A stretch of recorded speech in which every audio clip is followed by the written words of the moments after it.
Yo, what's up, engineers? Welcome to the first video on this channel. In this video, we'll be deriving the formula for the cosine of sum and difference of angles. We'll be using unit vectors, we'll be using unit circle, and we will be using the concept of radians. So if you're not really familiar with those concepts, go and review them so you can understand this video in full. Okay, so we got unit circle whose radius is 1. We got coordinate system, we got unit circle again. We got two unit vectors whose lengths are 1. I had points in the direction x-axis, j had points in the direction of y-axis. And that's where we need to start. So let's draw 2 points on the circle, 2 random points. Let's choose this one and let's choose that one. We'll connect them to the origin.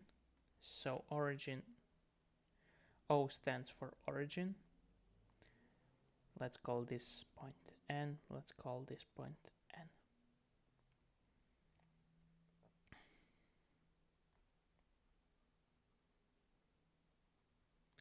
Okay, we've now got 2 new vectors, OM, ON. Their lengths are 1 since they're equal to the radius of the circle.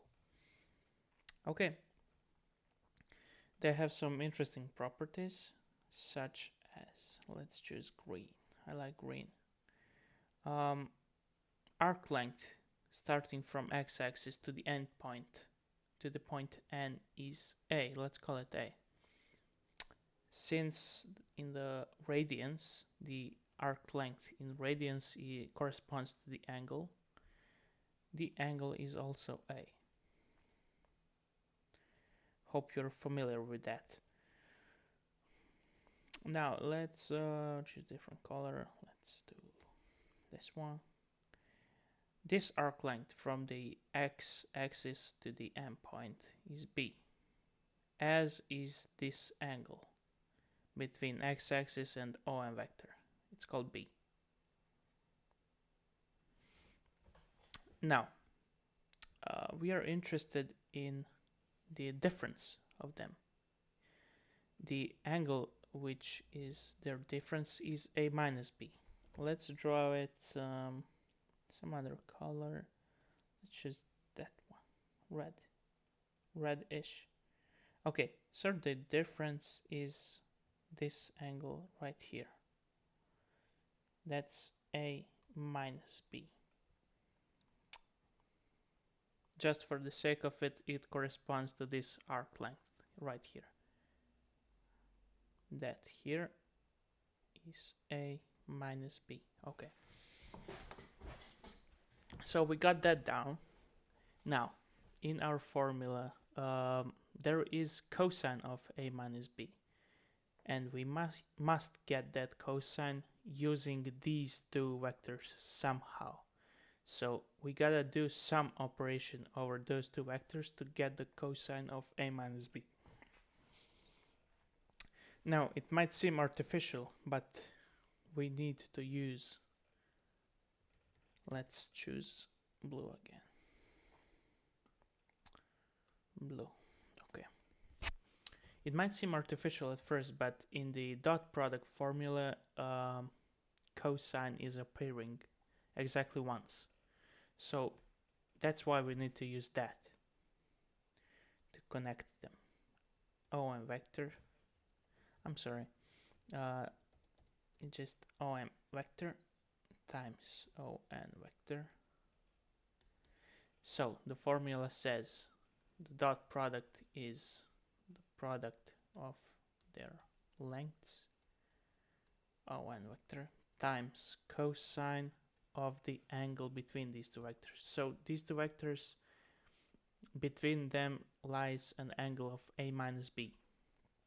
So we'll just write that down. Okay. we already said their lengths are 1, so this cancels out. I mean, gets to be a 1. Just a moment. Okay. OM vector times ON vector then equals to cosine of A minus B. And that's where we get our first expression, which is useful. Now, to prove the second part, to prove this part, we need to somehow express OM vector and ON vectors in terms of their components, in terms of their linear components. Now, let's just for a second forget about this, and we'll draw another circle, which is also a unit circle. Okay. Let's draw the same point M we just did up there, and let's look at its projections onto the axis. So x-axis and y-axis. This length right here is, so if it has an angle B, which I think we called it up there. Let me check again. Okay, it is B. Its x-axis component will be I hat, so we are taking the unit vector on the x-axis and multiplying it by cosine of B. Now, let's do that one. That one will give us the y component of this vector, which is j hat times sine B, because sine gives us projections onto the y-axis. And we've now written the OM vector in terms of its components. I vector times cosine B plus j hat times sine of B. Now, similarly, you can do that for ON. We'll just skip the whole drawing process and I'll just spit out the formula. Cosine A, since ON vector has an A angle with the x-axis, times, plus j hat times sine of A. Now, if we substitute each OM and ON into this equation right here, into this expression, we'll get something interesting. We'll get our proved formula derived. So let's do that right here. Okay. OM vector times ON vector is now going to be equal to I hat times cosine B plus j hat times sine of B times I hat times cosine A plus j hat sine of A. Now, their product will be I hat squared. Well, that came out wrong. I hat squared cosine B cosine A plus I hat j hat cosine B cosine B sine A plus j hat I hat sine B cosine A plus the finally j hat squared sine A sine B. Now, if you remember from linear algebra, I hat vector has a length of 1, so 1 times 1 1 squared is also going to be 1.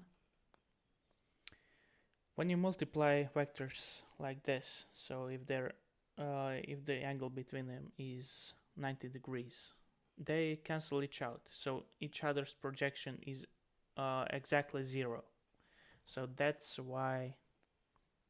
Now if this is 0, 0, nice.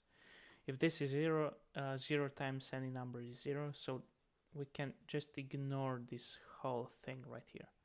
The same goes for this one, since you're multiplying unit vectors. And j hat squared is also 1. So finally we've got OM vector times ON vector is equal to cosine B cosine A plus sine A sine B. Now if we go back to what we wrote up there, we see this expression right here. OM vector times OM vector is cosine of A minus B. And we just plug this into here. And we've got our formula. Cosine A minus B is equal to cosine B cosine A plus sine A sine B. Now if we want to get a plus here, we can do minus minus B, and that will give us A minus minus B, which will be cosine. You can, swap these because it's multiplication, so it doesn't lead to any confusion. A corresponds to A. You know what I'm talking about. Cosine A stays the same. So cosine of minus B is actually just cosine of B, since it's a symmetric function. And plus sine of A. Sine of minus B is actually minus sine of B, since it's asymmetric function. So we move the minus sign in front of it, and we got cosine A cosine B minus sine A sine B. That is equal to cosine of A plus B. And we've now proved and derived both formulas of cosines. In next video we can derive the sine function formulas. So yeah, that will be it. Thank you for watching. If there's any questions, ask me down below in the questions. And yeah, till next time, stay swag, bros.